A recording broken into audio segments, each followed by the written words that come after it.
What's up guys and welcome. You are watching Fazi Fitness.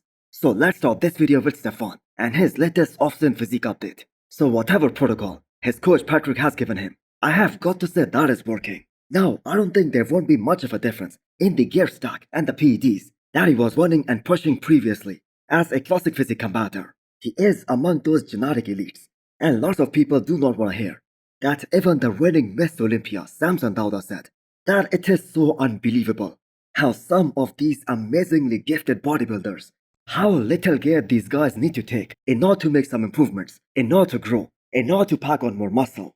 Right. And it was shocking how low and how little was the most efficient dose compared to everything else, that my jaw dropped. I was like, holy crap, and how well you feel from it.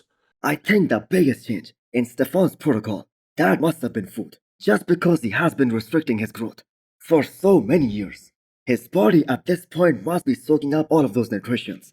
Plus, we have to keep in mind, he's also regaining all of that lost muscle that he was losing while making that weight cutoff.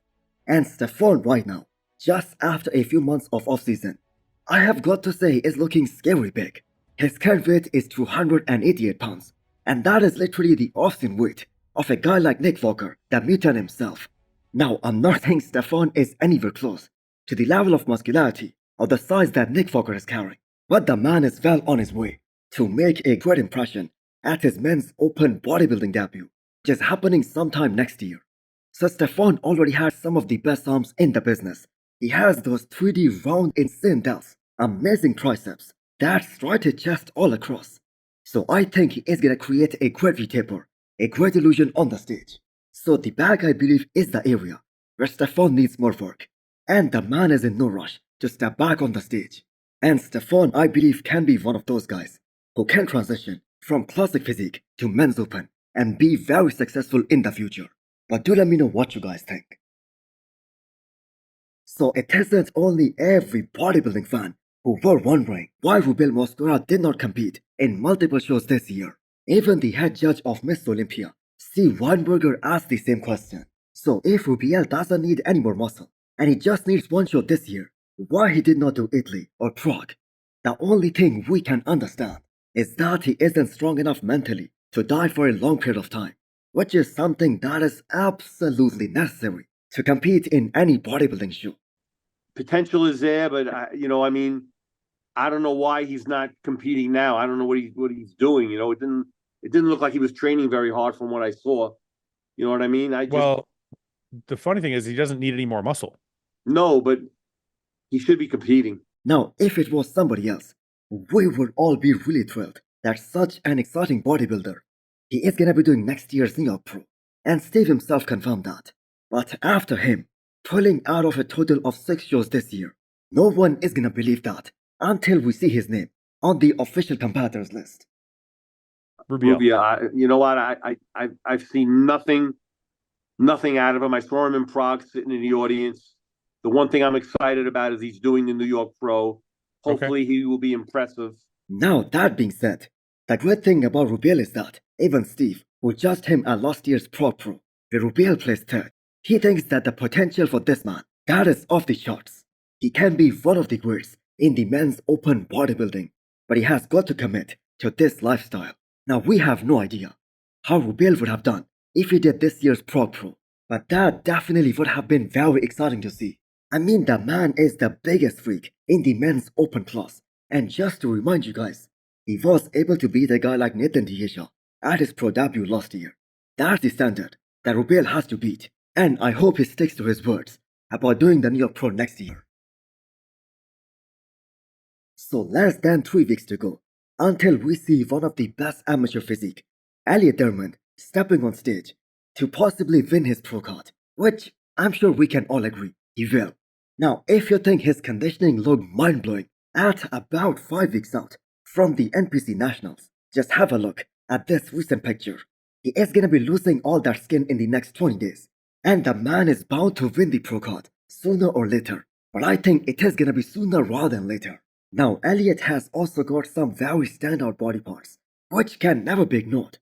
He has got low chest striations, the same as Andrew Jacked, especially when he hits that front lat spread. That really comes into play.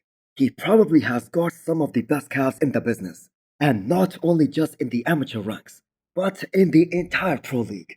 So we have seen some great careers start with the NPC Nationals. And Elliot is the one to really watch out for next year. Now, as soon as someone turns pro, the whole competition, the whole game, that just goes to a whole different level.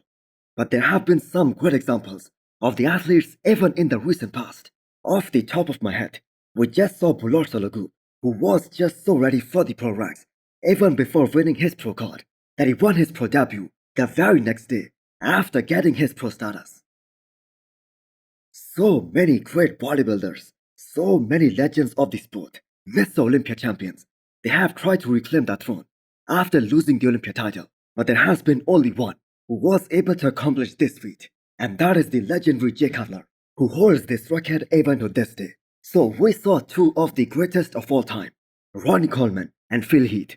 They were unable to do that. We just saw this year, Hadi Choopan came very close, but he did not succeed. And the best thing about Jay's comeback back in 2009 was that everyone just counted him out. And the man absolutely destroyed the whole competition in every possible way. So Jay Cutler is a living legend. And this is him at the age of 51. Still got those feathers on his quads and the trademark most muscular. So can you guys imagine how many titles Jay Cutler would have won if Ronnie Coleman wasn't there? He is a 4 times Mr. Olympia champion and he holds the record of placing runner-up at the Olympia a total of 6 times in his pro career. If I'm not mistaken, Kevin Lavroni is the next in line who plays runner-up 4 times during his career. But Jay Cutler is just in a league of his own. And the way Jay Cutler follows that bodybuilding lifestyle, even to this day, that is nothing short of inspirational.